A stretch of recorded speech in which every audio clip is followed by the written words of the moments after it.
계절 산문 박준 10월 산문. 제가 처음 직접 사진을 찍은 것은 초등학교 5학년이 되었을 무렵입니다. 부모님이 할부로 산 자동 카메라를 몰래 가지고 나가 친구들과 사진을 찍으며 놀던 기억이 있습니다.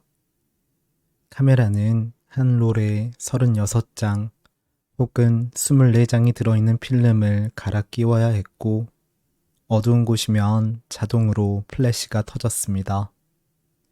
덕분에 밤에 찍은 사진 속의 인물들은 하나같이 빛에 놀란 고라니 같은 얼굴을 하고 있었습니다.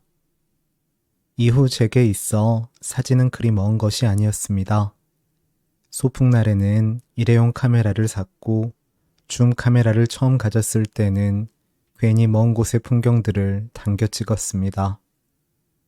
이후 손에 꼭 들어오는 디지털 카메라와 입문형 DSLR도 가져보았으며, 지금은 하루에도 몇 번씩 휴대전화에 카메라 기능을 사용합니다. 그간 숱하게 사진을 찍으면서도 저는 사실 어떻게 사진을 찍어야 하는지 배워본 적이 없습니다.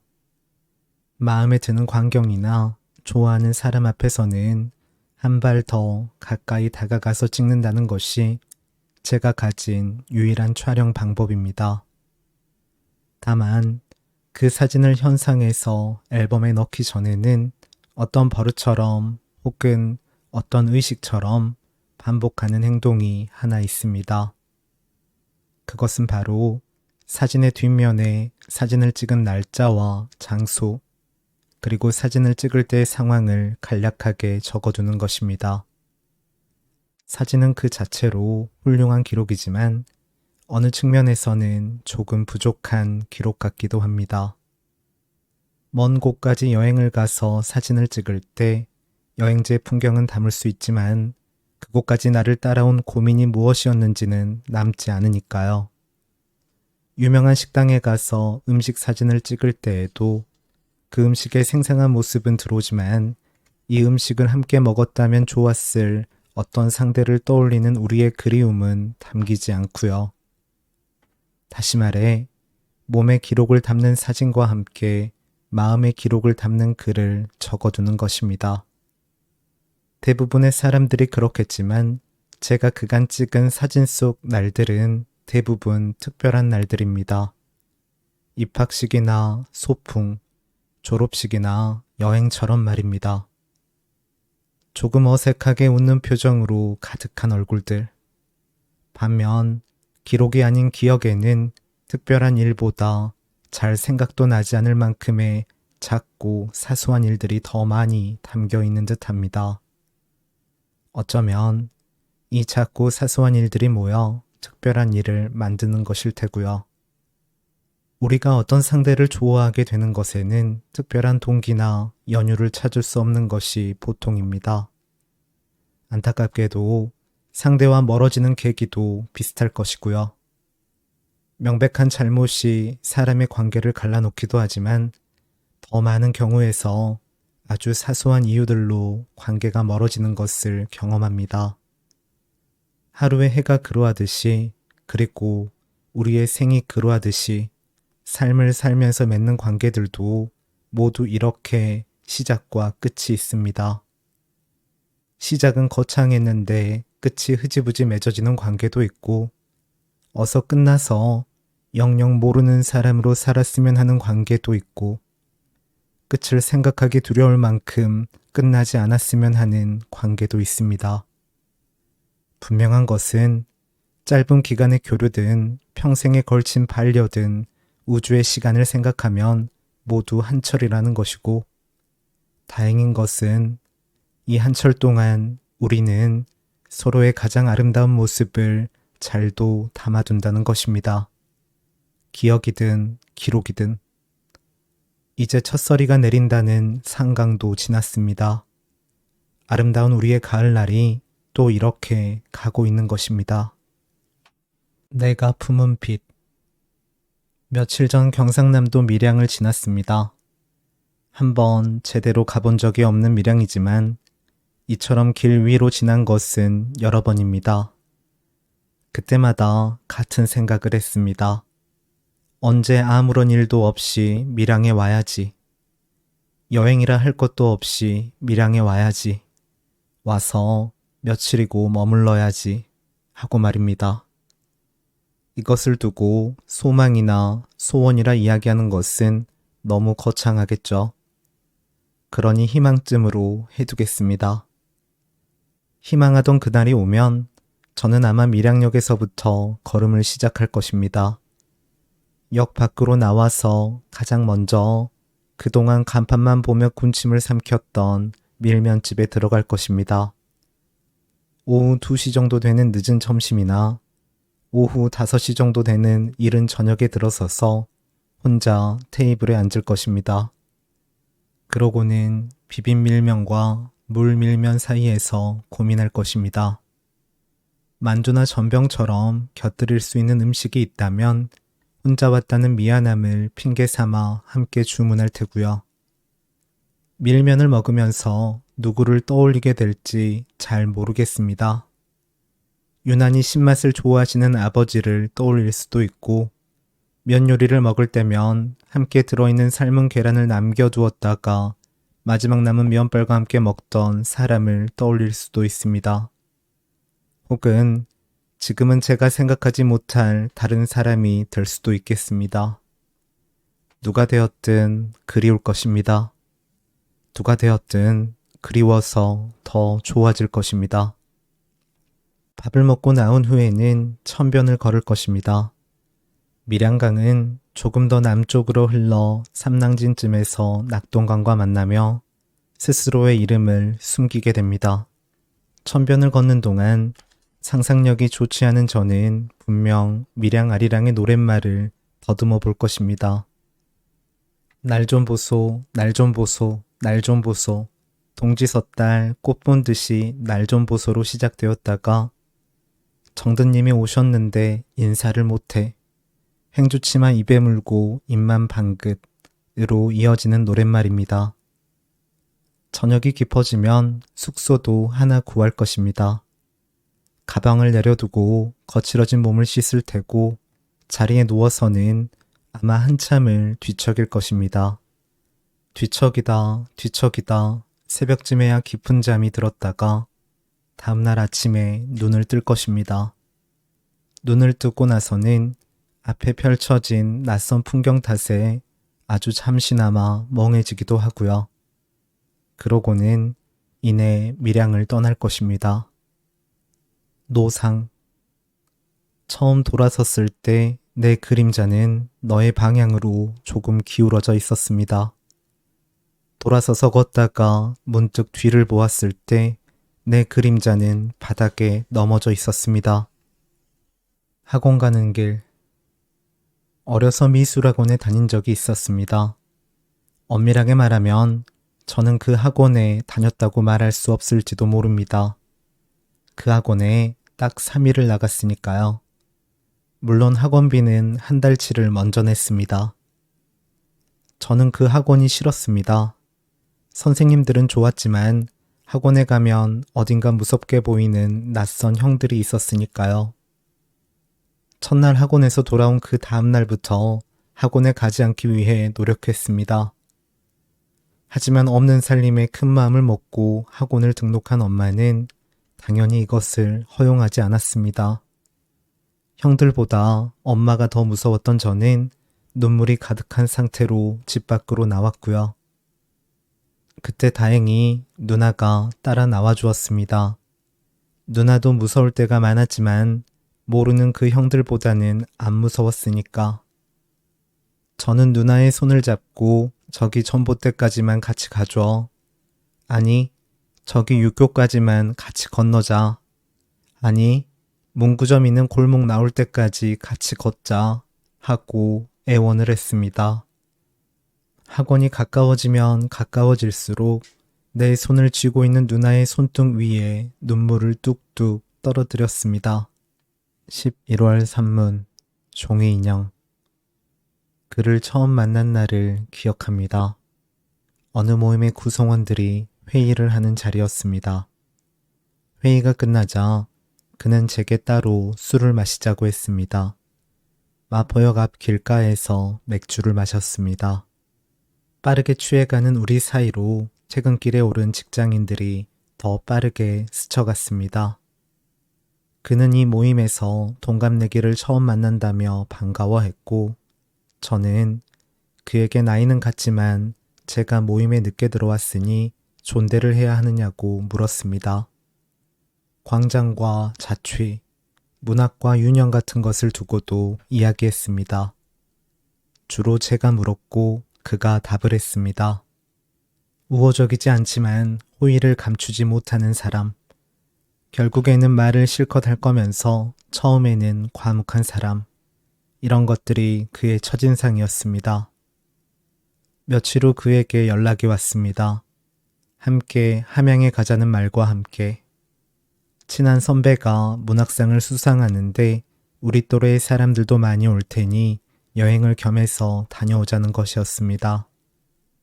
사당역에서 함양으로 가는 대절버스가 출발하기로 했습니다. 그는 버스 출발 시간이 다 되도록 오지 않았습니다. 전화도 받지 않았습니다. 아는 사람이라고는 그밖에 없었으므로 저는 미리 타고 있던 버스에서 내렸습니다. 집으로 돌아가야 하나 망설이는데 멀리서 그가 걸어왔습니다. 뛰지도 않고. 물론 그가 출발 시간에 늦은 것은 아니었습니다. 다시 버스에 올라타니 정확히 출발 1분 전이 되었습니다. 함양을 다녀온 뒤에 그곳에서 만난 사람들과 뒤풀이 자리가 있었습니다. 문제는 취한 그가 집에 가지 않으려 한다는 것이었습니다. 취한 그는 꼭 종이 인형 같았습니다. 온순했고 가벼웠으며 잘 구겨질 것 같았습니다. 어쩔 수 없이 우리는 가까운 찜질방에서 함께 밤을 지새우기로 했습니다. 그러다 갑자기 잠에서 깨어난 그가 꼭 가야 할 곳이 있다고 했습니다. 몇 번을 만류해도 굽히지 않았습니다. 누구를 만나러 가느냐는 우리의 질문에 그는 지금 멀리서 울고 있는 사람이 있어 라는 말을 남기고 먼 새벽길을 나섰습니다. 저는 어느 순간부터 그를 생각할 때마다 박인원이라는 시인을 떠올렸습니다. 1926년에 태어나 1956년까지 30해만을 짧게 산 시인 박인환. 목마와 숙녀, 세월이 가면의 그 박인환 시인 말입니다.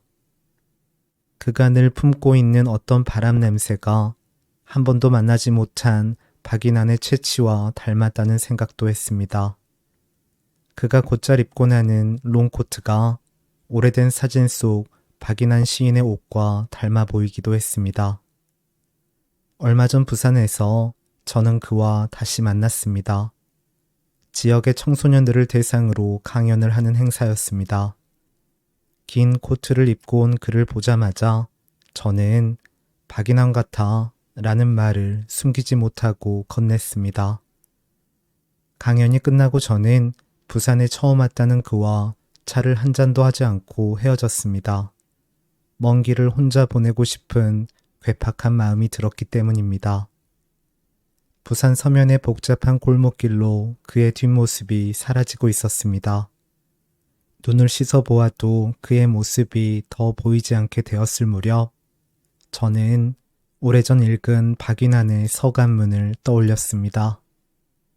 저는 부산에 방을 얻어서 내려온 것도 아니며 무엇을 하러 왔는지 도무지 모릅니다. 그저 어떤 불안 때문에 내려온 것 같은데 그 불안의 정체는 언제까지나 신비로운 것이 될 것이며 그것은 인식 못하고 보지 못하고 우리의 생명이 종막을 지을 것 같습니다. 박인환, 이 정숙에게, 세월이 가면, 기도에게. 우리가 만날 때 종종 약속 장소를 사찰로 잡곤 했습니다. 종로의 조계사나 성북동의 길상사, 강남의 봉은사 등에서 자주 만났던 것입니다. 소란스럽지 않게 행동하며 스님들의 수행 공간 근처로는 가지 않는다는 기본적인 예의만 지키면 사찰은 호젓한 시간을 보내기에 참 좋은 곳입니다. 불교 신자가 아니어도 말입니다. 유명하다는 관광지들을 두고 섬에 도착하자마자 가장 먼저 사찰로 향한 것도 이런 이유였습니다. 그곳은 산간 도로의 초입에 있었습니다. 절로 들어섰음을 알리는 일주문을 지나자 곧은 삼나무와 석불이 절의 두 번째 문에 해당하는 천왕문까지 양쪽으로 늘어져 있었습니다. 석불의 수를 세어보니 한 줄에 54개씩에서 108개였고 같은 듯 하지만 모두 조금씩 다른 표정이었습니다. 물론 이것은 불가에서 가장 자주 쓰이는 숫자입니다. 과거와 현재, 미래를 통틀어 우리가 감각하고 또 마음먹은 것으로 빚어내는 번뇌의 수가 바로 108개라고 합니다. 108번 절을 해도 108개의 알로 만들어진 염주를 굴려봐도 아마 사라지지 않을 우리의 번뇌들. 산문을 들어서며 저는 이런 것들을 그에게 굳이 말하지 않았습니다. 그냥 묵묵하게 걷는 것이 더 좋을 듯 했습니다. 그러다 삼나무에 대해서는 짧게 이야기를 꺼냈습니다. 오동나무나 소나무로 만들어진 관은 상대적으로 값이 나가. 나는 죽으면 삼나무관에 들어가고 싶어. 어차피 타고 없어질 텐데 뭐. 그래도 다행인 것 같아. 어느 깊은 숲에서 잘 자란 나무 한 그루와 또 함께 살던 사람들의 슬픔 속에 우리의 끝이 자리하니까. 그는 고개를 두어 번 끄덕이는 것으로 대답을 대신했습니다. 제 이야기가 끝난 것을 알고 이내 걸음이 빨라졌고요. 작은 연못이 보였고 이어 대웅전 등의 건물들이 눈에 들어왔습니다. 우리를 보고 백구 2마리가 다가왔습니다. 절집의 개들답게 눈매가 선한. 이후 우리는 각자 다른 길을 선택해 사찰을 둘러보기로 했습니다. 저는 대웅전으로 갔고 그는 언덕 너머로 보이는 커다란 미륵불로 향했습니다. 사찰에서든 교회에서든 성당에서든 제가 비는 것은 한 가지입니다. 역설적이지만 저는 아무것도 빌지 않게 해달라고 빕니다. 이 기도에는 욕망을 줄여 마음과 몸을 간소하게 살고 싶다는 뜻도 있지만 아무것도 빌지 않아도 될 만큼 평온한 일들이 계속되었으면 하는 큰 욕심도 있습니다. 대웅전에서 나온 저는 바로 옆 지장전을 둘러보았습니다. 그때까지도 그는 저 멀리 있는 미륵불 앞에서 고개를 숙이고 무엇인가 비는 듯 했습니다. 어떤 내용의 기도인지 알 길이 없었으나 한편으로는 왠지 알 듯도 했습니다. 며칠 전 다시 그 사찰에 다녀왔습니다. 이번에는 혼자였습니다. 소박했던 이전의 모습과는 달리 그곳은 조금 변한 모습이었습니다. 일주문에서 천왕문으로 향하는 석불 아래에는 LED 조명이 놓여 있었고 절의 건물들은 주황색 기와를 새로 올리고 단청도 다시 칠한 듯 했습니다. 그의 우리를 반겨주었던 2마리의 백구도 보이지 않았고요. 하지만 제가 그곳에서 2 손을 가지런히 모으고 빌었던 기도는 여전히 같은 것이었습니다. 삶이 변할수록 변하지 않는 믿음들. 크게 들이쉬었다가는 이내 기침이 터져나오는 겨울밤의 찬 공기처럼 덮어두어야 할 때가 있습니다.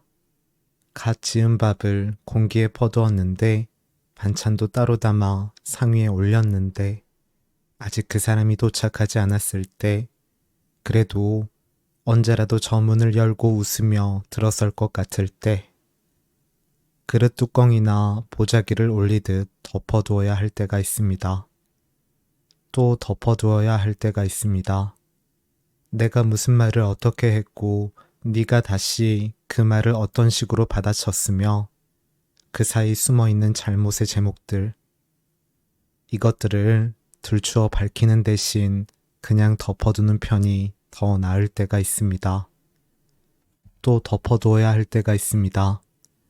나의 마지막과 그 사람의 마지막을 같이 두는 것이 아니라 나의 중간에서 그 사람의 마지막을 보거나 아니면 그가 중간쯤 왔을 때 나의 마지막을 보여주는 것이 더 나을 때가 있습니다.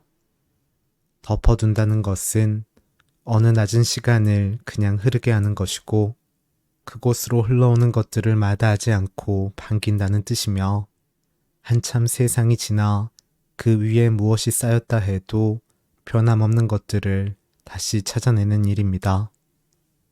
한참을 셈하다. 사물마다 셈을 하는 단위가 다릅니다. 한 접은 마늘 100개를 뜻하는 것이고 한 재는 한약 20첩을 말합니다. 사리는 국수를, 톨은 밤이나 도토리 같은 것을 셉니다. 그런가 하면 이제는 조금 낯선 단위들도 있습니다.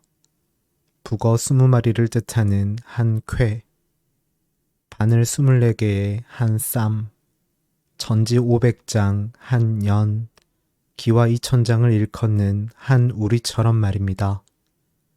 그러다 조금 먼 생각이 들었습니다. 만약 사람의 마음을 잴 수 있다면 이 단위는 무엇이라 불러야 할까요? 참이라고 부르는 것은 어떨까 하고 생각했습니다. 그러면 한참이라 세워도 되겠죠. 한참을 고민했는데 내 답은 여전히 같아라고 말하는 것처럼 아울러 또 다른 생각이 하나 더 있습니다. 사람의 마음을 채라고 세는 것입니다. 아시다시피 채는 흔히 집을 셈할 때 쓰는 단위입니다. 동시에 이불을 세는 낱말이기도 합니다. 집처럼 이불처럼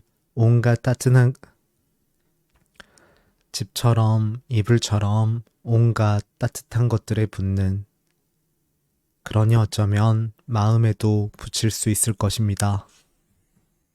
12월 산문. 어떤 일의 이루어짐을 그것을 바랐던 사람의 몫이라 생각합니다. 삶이라는 것이 혹은 계획이라는 것이 늘 마음처럼 되는 것은 아니겠으나 바람이 선행되지 않는다면 이루어진다는 말 자체는 성립되지 않을 테니까요. 어떤 음식을 먹고 싶어하는 마음이 나를 그 음식 앞으로 데려다 놓을 것이고 어딘가로 가고 싶어하는 마음이 나를 그곳으로 보낼 것입니다. 어떤 대상을 그리워하고 보고 싶어하는 마음은 결국 그 사람과의 만남을 부를 테고요. 그러니 아직 이루어지지 않은 것들이 많다는 것은 앞으로 이루어질 일들이 많다는 사실과 크게 다르지 않을 것입니다. 이는 역시 저의 바람이자 희망입니다. 그리고 믿음이기도 합니다. 바람과 희망, 그리고 믿음에 관해 제가 좋아하는 풍경이 하나 있습니다. 산사에서 어렵지 않게 만날 수 있는 장면입니다. 기와장에 흰 글씨로 자신의 소원을 적는 기와불사.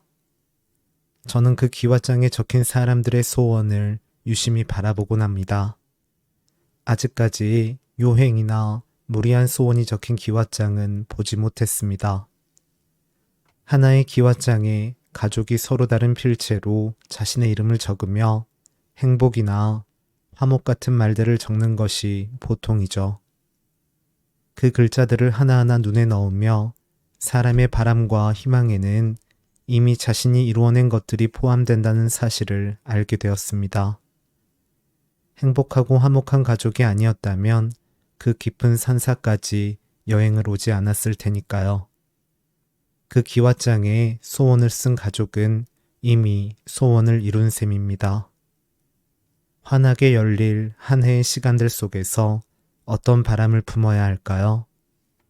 그 바람은 어떻게 현실이 될까요? 그리고 현실 앞에서 우리는 어떤 말을 꺼내게 될까요?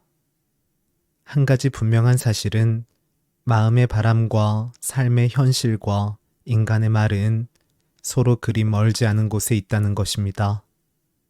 이 멀지 않음의 힘으로 우리는 더 멀리 나갈 수 있을 것입니다. 이 역시 오래된 저의 바람입니다.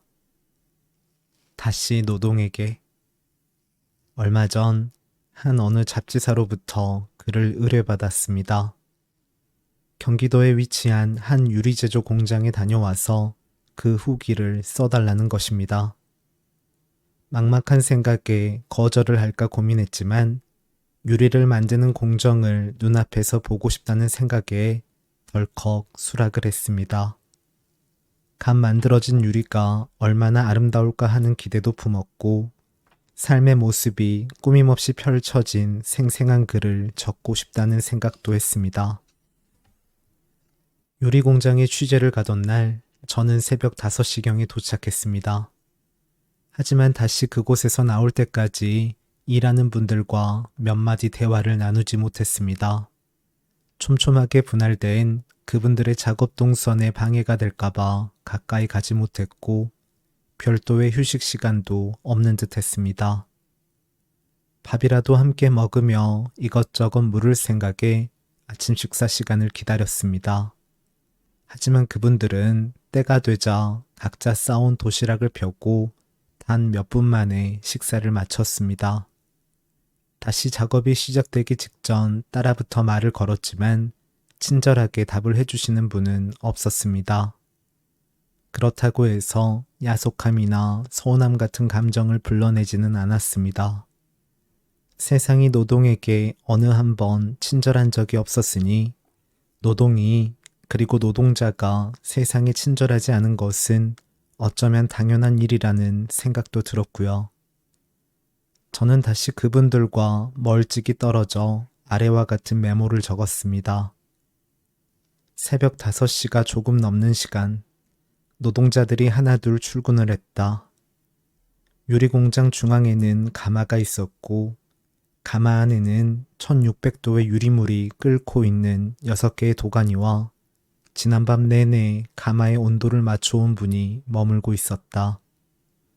노동자들은 출근을 하자마자 외투부터 벗었다. 반팔을 입은 이도 여럿이었다. 낡은 콘크리트 건물 밖은 영하 10도의 날씨였지만 가마 쪽으로 몇 걸음만 걸어가면 금세 숨을 쉬기 어려울 정도로 뜨거운 기운이 몰려왔다. 단순 작업을 하는 몇몇의 외국인 노동자를 제외하면 공장에서 일하는 분들은 모두 경력 30년 이상의 분들이었다. 가마에서 비쳐나오는 빛을 온몸으로 받는 사람들은 제각기 다른 색을 가진 듯했다. 유리를 만드는 공정은 여러 직업을 소개하는 방송 프로그램을 통해 몇 번 본 적 있어 그런지 크게 낯설지는 않았다. 어린아이의 키 정도 되는 스테인리스 파이프 끝을 도가니 속 유리물에 넣고 저으면 유리물이 달라붙고 두어 차례 형틀에 굴려 모양과 두께를 조절한 다음 쥐불놀이를 하듯 허공에서 그것을 흔든다. 그 다음 금형에 집어넣고 파이프 끝에 입을 대고 공기를 불어넣어 모양을 만든다.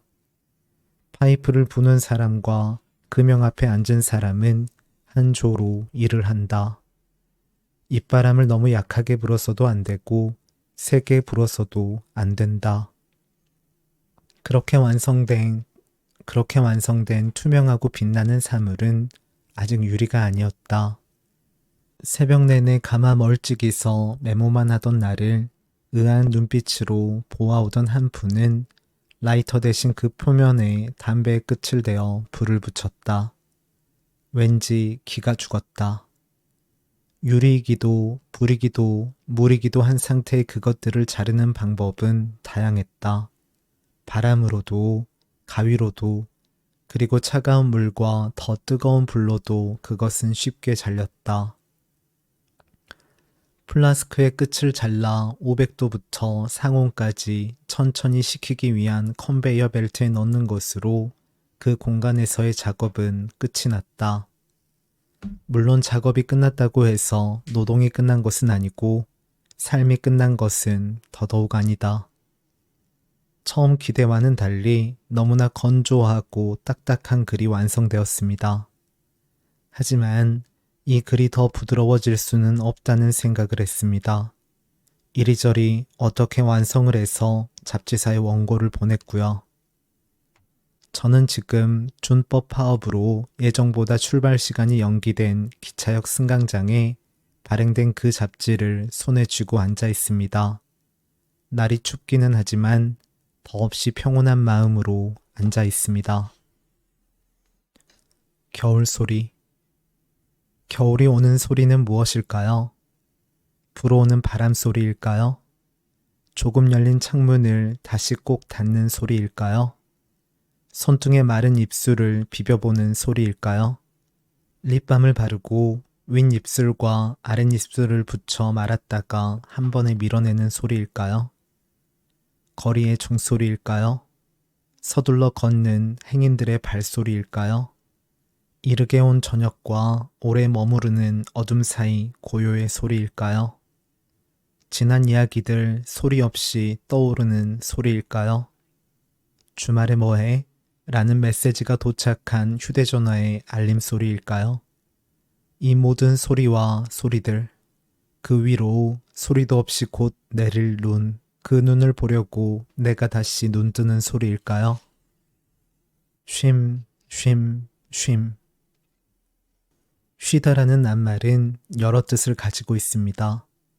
먼저 몸을 편안히 두다. 일이나 활동을 잠시 그치다라는 의미가 그것입니다.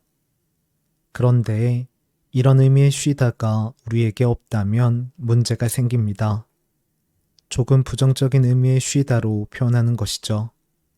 탈이 나서 목소리가 거칠고 막지 않게 되다의 쉬다. 혹은 음식 따위가 상하여 맛이 시금하게 변하다 할 때의 쉬다. 더불어 쉬다라는 말에는 빛깔을 곱게 하려 뜨물에 담가두다 하는 뜻도 있습니다. 따뜻한 물에 몸을 반쯤 담그고 천천히 숨을 쉬어 보았던 시간 같은 것으로 이 겨울날의 기억이 되기를 희망합니다. 우붓에서 우리는 그해 겨울 술을 마시면서 여행 이야기가 나왔습니다. 따뜻한 남쪽으로 가고 싶다고, 이번 겨울은 마음도 몸도 유난히 춥다고. 그렇게 우리는 같은 생각을 하고 있었습니다. 하지만 서로의 마음속에 둔 따뜻한 남쪽은 달랐습니다. 저는 통영과 제주를 이야기했고 그는 홍콩과 인도네시아와 발리섬을 이야기했습니다. 아무래도 상관이 없었습니다. 통영이든 제주든 홍콩이든 발리든 우리는 그곳의 길을 천천히 걸을 것이고 밤이면 깊은 잠에 들 테니까요. 개운하게 자고 일어난 다음날 아침 그곳이 제주라면 따뜻한 몸국을 먹고 통영이라면 맑은 볶국을 먹는 상상도 했습니다. 다만 가본 적 없는 홍콩과 발리에서의 아침 식단은 상상하지 못했습니다. 여행 경험이 많은 그의 말을 따라 인도네시아의 발리섬으로 가기로 했습니다. 그 중에서도 우붓이라는 도시로 가자고 했습니다. 먹고 기도하고 사랑하라라는 영화의 배경이 된 곳이라 그가 덧붙였습니다. 여행 이야기를 주고받는 동안 우리는 취기가 올랐고 술집을 나와 밤길을 걸었습니다. 숨을 크게 들이쉬면 관자놀이가 아파올 정도로 추운 날씨였습니다. 얼마 후 우리는 발리 덴파사르 공항에 도착해 있었습니다. 숙소 근처 가게에서 맥주를 몇 병 샀습니다. 초록색 병에 담긴 맥주는 탄산이 적고 맛이 연해서 2번, 3번 연거푸 넘겨도 좋았습니다. 발리에서의 첫날을 그 맥주로 달게 보냈습니다. 숨을 크게 들이쉬면 몸속이 다 촉촉해지는 것 같은 덥고 습한 날씨였습니다. 이튿날 우붓으로 이동했습니다. 발리까지 와서 푸른 바다와 아름다운 해안을 뒤로하고 내륙과 산으로 가는 기분은 무언가 무용해서 좋았습니다. 우붓은 지대가 높은 산간마을이었습니다. 해발 600m 정도라고 하니 강원도 평창이나 제주의 산간쯤 되는 높이일 것입니다. 큰 석산과 조각, 그리고 밀림 같은 숲과 계단식 논들이 그곳에 있었습니다. 저는 그 논들이 경남 남해의 다랑이 논을 빼닮았다고 생각했지만 그에게 말하지는 않았습니다. 우붓에는 회화와 조각과 음악과 공예가 있었습니다. 온화한 기후와 풍부한 일조량과 강수량, 비옥한 땅 덕분에 우붓은 산모작은 기본이고 사모작까지도 가능한 곳이라고 했습니다. 우리처럼 모내기를 하지 않고 직파를 해도 되고 갈라진 논에 물을 어렵게 끌어와 대지 않아도 되고 농수가 부족해 이웃과 얼굴을 붉히지 않아도 되고 퇴비를 뿌리지 않아도 되고 농약을 치지 않아도 되는 땅이었습니다. 그런 연유로 오래전부터 우붓 사람들은 하루 대부분의 시간을 공예품을 만들고 악기를 연주하는 것으로 보냈다고 합니다. 그런 누대의 삶을 살아온 현지인들은 여유가 넘쳤고 친절했고 온화했습니다. 또 우붓에는 기도가 있었습니다. 집 앞과 상점 입구와 곳곳의 사원 둘레에는 꽃과 과자와 과일, 향 등이 담긴 조그만 바구니가 수없이 늘어져 있었는데 이것은 힌두교도들이 신에게 바치는 제물이라고 했습니다. 삶을 살아가면서 믿는 대상이 있다는 것은 그 자체로 축복이자 다행스러운 일 같습니다. 물론 두려움이나 죄의식 역시 믿음의 이면에서 탄생하지만 나 자신의 생각과 행동을 돌아보는 데에서 시작되는 감정이니 나쁜 것만은 아닙니다. 또 우붓에는 우리가 있었습니다. 모든 게 낯선 곳이었지만 혼자라는 생각보다 함께라는 생각을 더 많이 했습니다.